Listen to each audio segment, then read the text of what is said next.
Welcome to the Get Published podcast, sponsored by Brodie Consulting Group. To get more information about our coaching, publishing, executive ghostwriting, and podcast production services, go to getpublishedpodcast.com.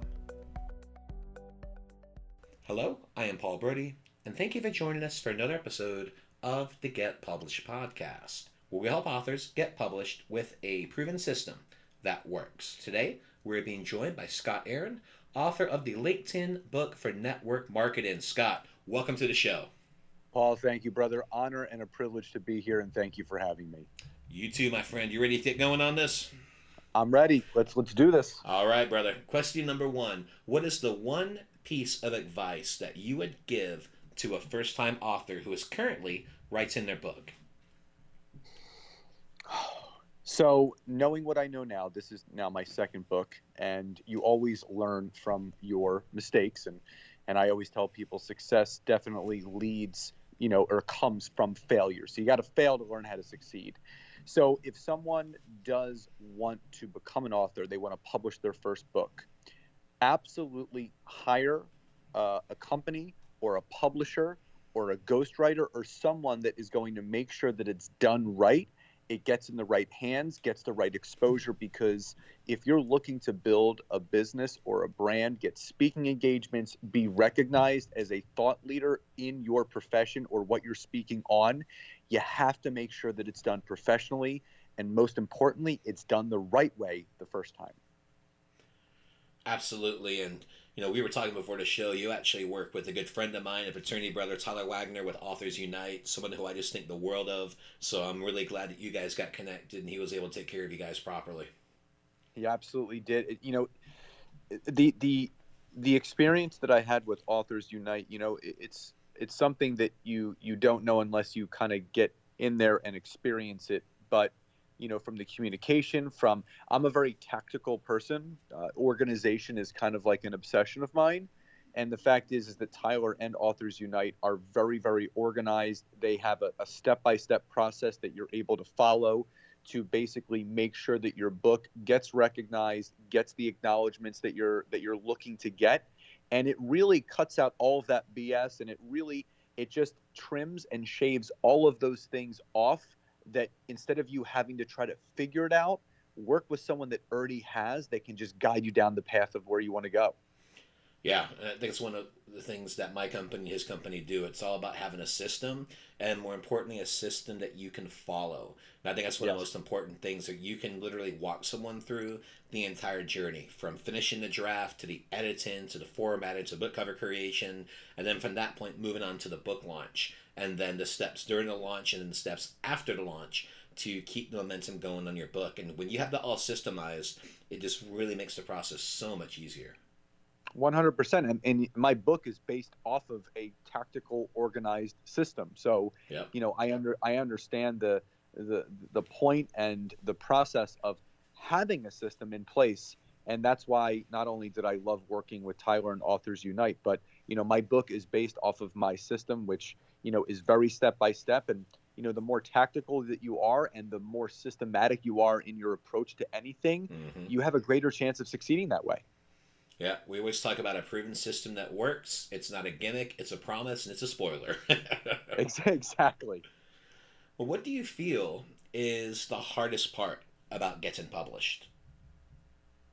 I think the world of writing and becoming an author and publishing a book, I compare it to the world of coaching and podcasting. Everybody wants to become a coach. Everybody wants to have a podcast.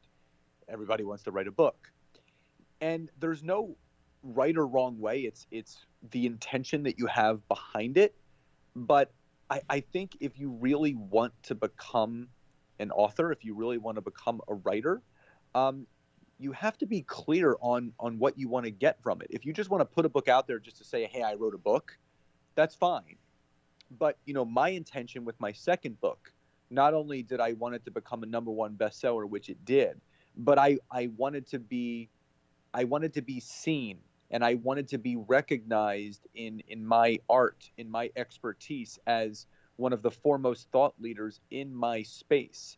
So it's really about, again, this goes back to something we talked about a few minutes ago. This is all about the intention. So before you dive into wanting to become an author, before you dive into wanting to write a book, you have to first figure out what the end result you want to be is. And this is what I teach my clients. You have to think about the end in mind first. What do you want the finished product to be? What do you want this book to do for you? And when you have that intention, and once you have that clarity, you'll know exactly what you want to do with it. Well, let's talk about marketing. So please share a marketing strategy that you have used in your book launches that has worked well.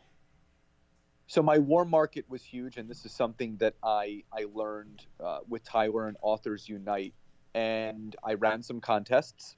So I was giving away some coaching programs. I gave away of Beats by Dre headphones, and I basically said to my warm market, and I have a great following on all social media platforms, Facebook, LinkedIn, and Instagram, and I talked about it every single day. I gave a countdown to my book launch. And I said, listen, you go onto Amazon, you purchase the book, you write a review, you leave a 5-star rating, you are in line to have a chance to win one of 5 grand prizes from me, which I announced on the Facebook Live. And I had a few hundred entries, and it's what really helped push the book. So it is so beyond important to tap into your warm market, create a contest, create demand, create interest, create intrigue about what you're doing. And those that support you the most are going to support you in whatever you want to do. And those are the people that you need to tap into first. Well, I love the fact that you mentioned about running contests, because that's one of the things Tyler and I have talked about in the past, about like book cover contests and a few other different things that you can use to really engage your readership. So what particular contests were you using to promote the book? I know you mentioned some prizes, but what were some of the things that they were needing to do? I mean, obviously leaving the review, but what were some of the things with that process? Yeah, so basically there was 2 different contests that I ran. So when I was going through this process with Tyler, he said, listen, to really have a good opportunity to hit bestseller, he goes, just go to your loyal following and, have them go to Amazon, send them the link, and just have them write a 5-star review of working with you as a client and a 5-star rating. He goes, that will give you a nice little bump. And I had a ton of people that did that. And what I told people was that if they did that, their name would be entered into a contest where I was giving away one-on-one coaching. I was giving away some virtual coaching programs and the headphones. Coupled with that, I did a day of contest as well. So the people that did the pre-launch, they were already involved. And if you bought the book on that day, left a review and a 5-star rating, and posted about it on social media. So social proof is everything. And this is really how you get your book out there. So I had about 200 purchases on the first day. So my news feed on my Instagram story, my Facebook, my LinkedIn, it was literally every half hour was someone posting a picture of them buying my book with a link of where to get it. So it was driving all this traffic. So I had all those book sales on the first day because people were motivated not only to support me, but they wanted to win those prizes. So basically, I had a few hundred people that entered into this contest, and I had 5 grand prizes that the following Monday I announced on a Facebook Live. And funny enough, Paul, I haven't stopped running contests since, because I saw the success that it had by creating demand around it. I've been running a weekly contest for my book ever since. Nice. And then with the weekly contest, what does that entail? So everything is a little bit different. And, the best advice I can give to people, me being a social media strategist and growth strategist, attention is everything. So everything that is done for the contests, as far as prizes that I give out, which are virtual coaching programs, headphones, this, that, or the other, it's all revolved around having the book out there. So one week they had to take a screenshot of the book with a tangible takeaway that they learned with a link of where to buy it. Last week, I did a video challenge where someone had to do either a pre-recorded or a Facebook Live 30 to 60 seconds about what their biggest takeaways were from the book with a link of where to buy it, and they had to tag me in that video. and I had a bunch of people do that. The most recent contest that I'm running is actually all they have to do is interview me on their Facebook Live, allowing me to promote my book, and they get to choose one of 6 virtual coaching programs that I have. And I have about 7 or 8 people that emailed me wanting to interview me to win one of those prizes. So for me, now I can tap into those people's networks, promote my book, drop my link, and create more sales. Excellent. So I see why you keep doing that. It's a great way for engagement, great value, and then you're just getting social proof all over the place. Absolutely. I mean, social proof, social awareness, social attention is everything right now. The person that is seen the most, the person that's grabbing the most attention is the one that's going to win. Absolutely. Now, I did want to ask, you also sent this out to your email list too, right? Absolutely. Email list. So there was reminders. I did a 5-day countdown. So when I was about 5 days out from the book launch, I was like, 5 days left, don't forget, 4 days, 3 days. And then the day of, my entire email list got a blast to go buy the book to be entered to the contest to win one of the 5 grand prizes. Nice. Well, I definitely know the hook for this show. We're going to be talking about how to run a contest effectively because you clearly have done that. Yeah, it's one of those things, obviously Tyler helped me with the first one, but once you learn how to do it, the light bulb turns on and I'm like, okay, well, I know the premise of how to run a contest. Let me put my own spin on it, continue and engage with my audience and really tap into more people because you're going to have your loyal followers from the get-go. You're going to have those people that the first day the book's out, boom, they're going to buy it. But then you're going to have those people that slowly need to be dripped on before they actually come back over the top. And the thing that I'm most grateful for is this book was actually purchased in 6 countries already, which is Nice. really cool to actually see it go global. That's been really impactful to me. Well, speaking of books, let's talk about your favorite book. So, what is your favorite book, and what was the number one thing that you learned from it? So I have 2 because I have one, I say 2 because I have one that's for more personal development and I have one that's more for, business strategy. So my favorite business strategy book is called Go for No. It's by Andrea Waltz and Richard Fenton. And what I love about this book, anyone that's in sales, anyone that's in, creating relationships and conversations with people for their business or their enterprise, yes is the destination, but no is the journey.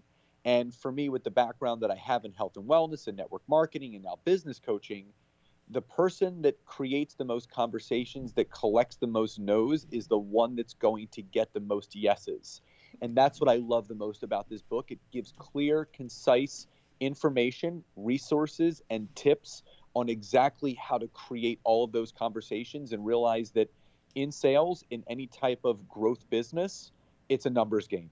And that it's what keeps me driving forward. As far as personal development wise, The Science of Getting Rich by Wallace D. Wattles, which is my Bible, that is the first money, wealth, mindset book ever written. It spurred The Strangest Secret, Think and Grow Rich, The Secret. All of those books are based off of the teachings in Wallace D. Wattles' book, The Science of Getting Rich.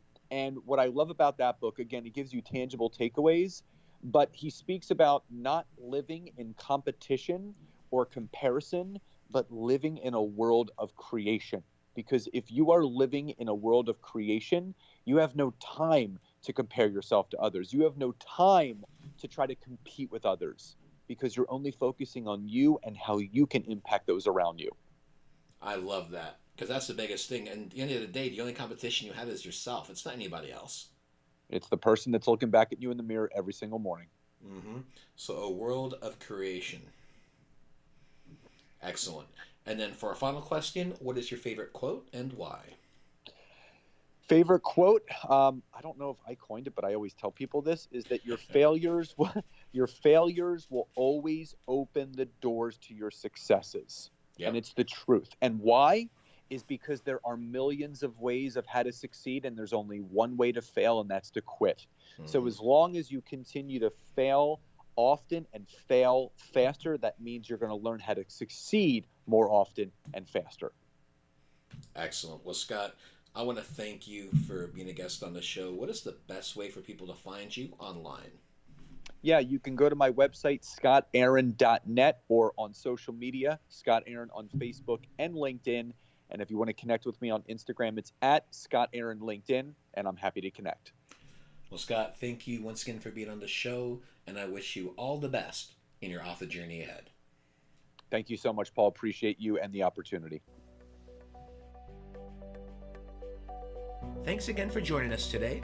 To learn more about how you can be featured in our brand new Get Published business book, go to getpublishedpodcast.com.